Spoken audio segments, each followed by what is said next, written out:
Hey guys, good morning. কি খবৰ আপোনালোকৰ? আশা কৰোঁ সকলোৱে ভালে আছে আৰু মোৰ ভাল। তো আজি গৈ আছোঁ এটা বিশেষ জেগাত। তো লাষ্ট ব্লগটোত দেখা পালে আমি ক'ত আহিছিলোঁ, তো সেইটোৰ লগত ৰিলেটেডে আজি গৈ আছোঁ বলক।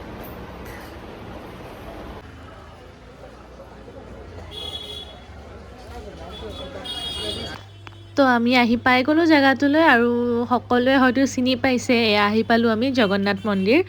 আৰু মই আগতে গম পোৱা নাছিলোঁ, পিছত গম পালোঁ যে ভিতৰত কেমেৰা এলাউ নাই, মানে ভিতৰত ফোন লৈ যাব নোৱাৰি। তো বাহিৰতে এনেকৈ আমি চেণ্ডেল, ফোন, বেগ যিমান যি আমাৰ বস্তুখিনি আছে গোটেইখিনি থৈ যাব লাগে।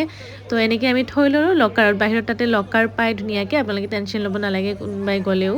আৰু যোনে যোনে গৈছে হয়তো জানেই। তো এয়া মন্দিৰৰ পৰা ওলালোঁ আমি, এতিয়া ওলাই কেনেহে ফোনটো পাইছোঁ। তো ভিতৰৰ ভিডিঅ' ল'ব নোৱাৰিলোঁ, বাহিৰৰে অলপ কিবা কিবি ক্লিপ ল'লোঁ আৰু।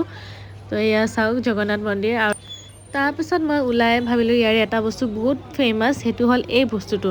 মই নামটো নাজানো গাইজ, কিন্তু বহুত টেষ্টি আছিলে, মিঠা হয় বস্তুটো। আৰু আহোঁতে আমাৰ ট্ৰেইন হৈ গ'ল আকৌ কেঞ্চেল। তো আমি এনেকৈ জেনেৰেলৰ টিকেট কাটি জেনেৰেল বগীতে এনেকৈ আহিছোঁ। আজিলৈ এইখিনিয়ে আছিলে গাইজ, বাই বাই।